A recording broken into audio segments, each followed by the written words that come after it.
பொதுவான தென் மாவட்டத்துல நெல்லையில இப்போ ஒரு படுகொலை நடந்துச்சு. ஆமா, படுகொலை நடந்த அன்னைக்கு பாத்தீங்கன்னா இது நாடார் சமூகம் தான் செஞ்சாங்க அப்படின்னு எல்லா பரவலா பேசினாங்க. அந்த பேர் எதுக்கு நமக்கு அந்த சமூகத்துக்கு இருக்கு? அதை நீங்க எப்படி பாக்குறீங்க? இல்லைண்ணா, அதாவது பொதுவாகவே அது வந்து ஒரு வருத்தமளிக்கக்கூடிய செயல் தான்.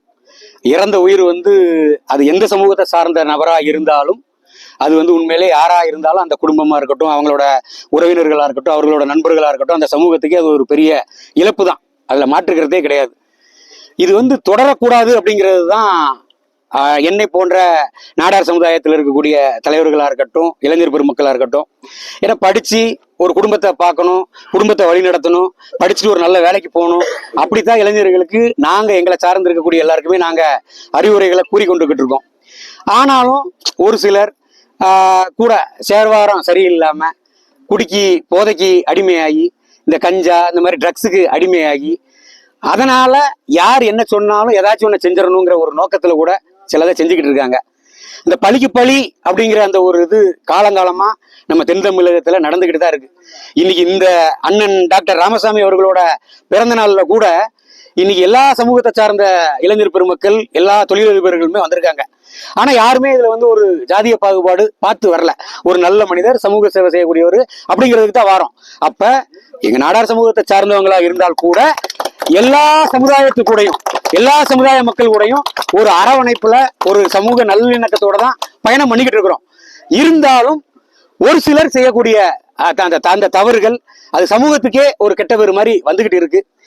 இந்த நேரத்துல கூட நம்ம தமிழக மாண்புமிகு முதல்வருக்கா இருக்கட்டும், திருநெல்வேலி மாவட்ட ஆட்சித்தலைவராக இருக்கட்டும், கலெக்டர் அவர்களுக்கு கூட ஒரு கோரிக்கையாகவே வைக்கிறேன்.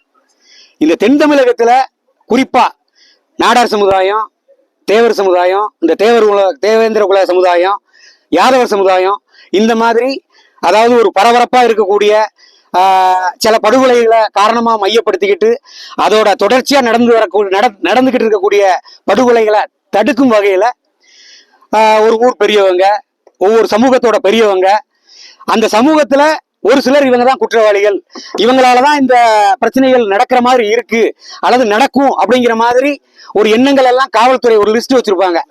அவங்களை எல்லாரையுமே ஒரு ஒருங்கிணைச்சு எந்த சமூகத்துக்குள்ளேயும் ஒரு பிரச்சனைகள், ஒரு படுகொலையாவோ கொலையாவோ நடக்காம இனிமேலாவது தடுக்கணும். அதுக்கு வந்து உரிய காவல்துறை நடவடிக்கை எடுக்கணுங்கிறத இந்த நேரத்துல நான் கேட்டுக்கிறேன். பொதுவாகவே தடுக்கணுங்கிறது உங்களுடைய கோரிக்கையா கூட இருக்கலாம். ஆனா உங்களுடைய சமுதாயம் பேர் தான் முதல்ல அடிப்படுது. அதை நீங்க எப்படி பாக்குறீங்க? அண்ணன், பொதுவாகவே எல்லாருக்கும் தெரிஞ்ச விஷயங்கள் தான். இதுல வந்து இழப்புங்கிறது வந்து எல்லா சமூகத்திலையுமே நடந்திருக்கு. அது தேவேந்திர குல சமுதாயமா இருக்கட்டும், நாடார் சமுதாயமா இருக்கட்டும், தேவர் சமுதாயமா இருக்கட்டும், யாதவர் சமுதாயமா இருக்கட்டும், இந்த மாதிரி ஒவ்வொரு ஏரியாக்கள்ல ஒரு சில சமுதாயத்தினர் கொஞ்சம் மெஜாரிட்டியா இருக்க இடங்கள்ல கொஞ்சம் குறையா இருக்கக்கூடிய அந்த சமூகத்தோட கொஞ்சம் ஒரு சில பிரச்சனைகள் வரத்தான் செய்யுது. எங்களை பொறுத்த மட்டும் நாங்க என்ன நினைக்கிறோம் அப்படின்னா, ஒரு தனிப்பட்ட நபரோட ஒரு பிரச்சனை, இப்ப அரிநாடாருக்கு ஒரு பிரச்சனை அப்படின்னா அந்த பிரச்சனை அரிநாடாரோட பிரச்சனையா மட்டும்தான் இருக்கணும். அது வந்து ஒரு ஜாதிய கலவரமா மாறக்கூடாது அப்படிங்கிறது தான் நாங்க சொல்ல வரோம்.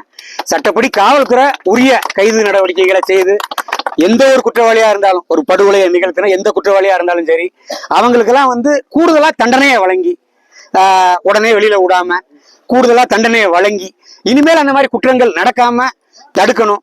மீண்டும் மீண்டும் நான் சொல்லக்கூடியது, தமிழக முதல்வர் இந்த தென் தமிழகத்தை ஒரு கூடுதல் கவனம் செலுத்தி மாவட்ட ஆட்சித்தலைவராக இருந்தாலும் சரி, திருநெல்வேலி மாவட்ட காவல் கண்காணிப்பாளராக இருந்தாலும் சரி, கமிஷனராக இருந்தாலும் சரி, இவங்கெல்லாம் ஒரு முடிவு எடுத்து ஒட்டுமொத்த தலைவர்கள், எல்லா சமுதாயத்தோட தலைவர்களை ஒருங்கிணைச்சு அந்த குற்றங்களில் ஈடுபடக்கூடியவங்களை கூட நேரில் கொண்டு வந்து, இதுவரைக்கும் நடந்து போச்சு, இனிமேல் இந்த மாதிரி ஒரு தவறு நடக்கக்கூடாது, இனிமேல் கொலை நடந்தால் காவல்துறை கடமை வேற மாதிரி இருக்கும் அப்படிங்கிற மாதிரி எல்லாம் அவங்கள சொல்லலாம். தப்புன்னு கிடையாது.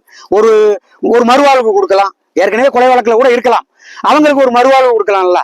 இதெல்லாம் வந்து காவல்துறையும் மாவட்ட ஆட்சி நிர்வாகங்களும் ஒரு சிறப்பா செயல்பட்டாங்கன்னா இந்த ஜாதிய படுகொலைகள் நடக்காம தடுக்கிறதுக்கு வாய்ப்பா இருக்கும்னு நான் கேட்டுக்கிறேன்.